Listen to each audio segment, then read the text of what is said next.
Welcome back to Radical and Relevant. The gospel is full of promises. Some of them we are attracted to, some of them we are not.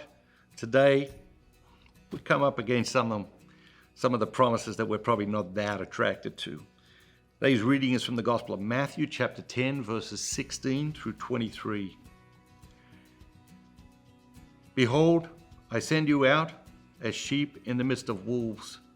So be wise as serpents and innocent as doves. Beware of men, for they will deliver you up to councils and flog you in their synagogues. And you will be dragged before governors and kings for my sake, to bear testimony before them and the Gentiles. When they deliver you up, do not be anxious how you are to speak or what you are to say. For what you are to say will be given to you in that hour. For it is not you who speak, but the Spirit of your Father speaking through you.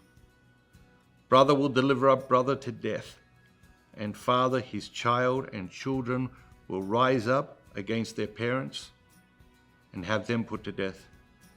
And you will be hated by all for my name's sake. But he who endures to the end will be saved. When they persecute you in one town, flee to the next. For truly I say to you, you will not have gone through all the towns of Israel before the Son of Man comes.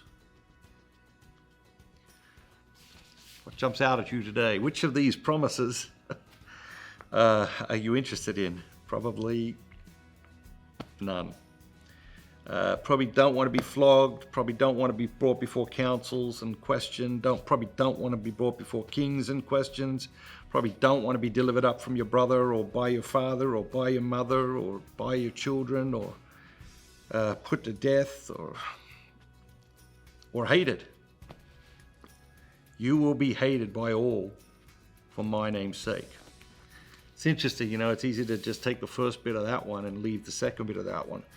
I'm sure there's been, some people in my life who hated me, but it wasn't for Jesus' name's sake, right? It was just because of my weak and stupid humanity, right?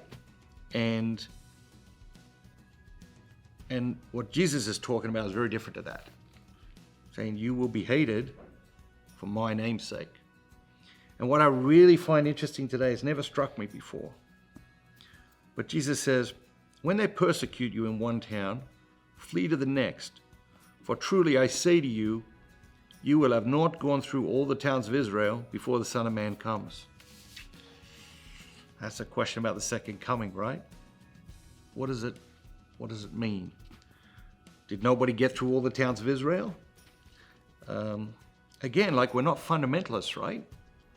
So you're not going to be delivered up to be flogged in synagogues. The flogging could be metaphorical.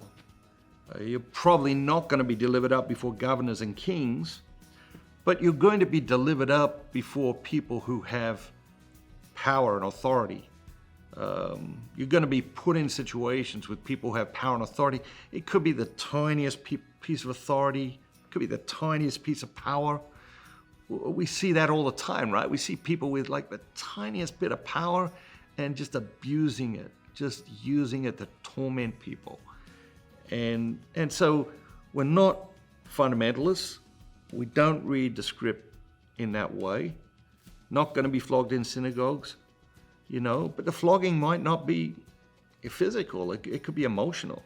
It could be spiritual. It could be intellectual. The questioning, it might not come from other people. It might come from your heart. It might not come from a king. It might come from your best friend. And as for making our way through the towns of Israel, probably the great challenge is for us to make our way through our own town and to continue to share the gospel in a bold and dynamic way in our own town before the Son of Man comes.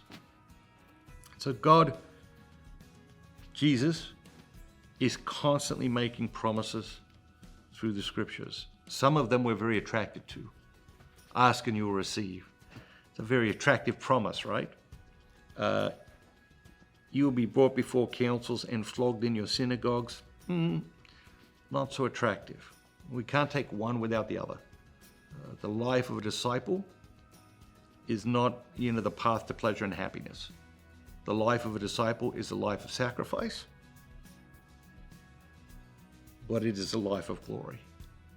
And it is the best way to live, and the way we're all being called to live. Have a great day. And remember, don't just be yourself. Be the very best version of yourself, all that God created you to be.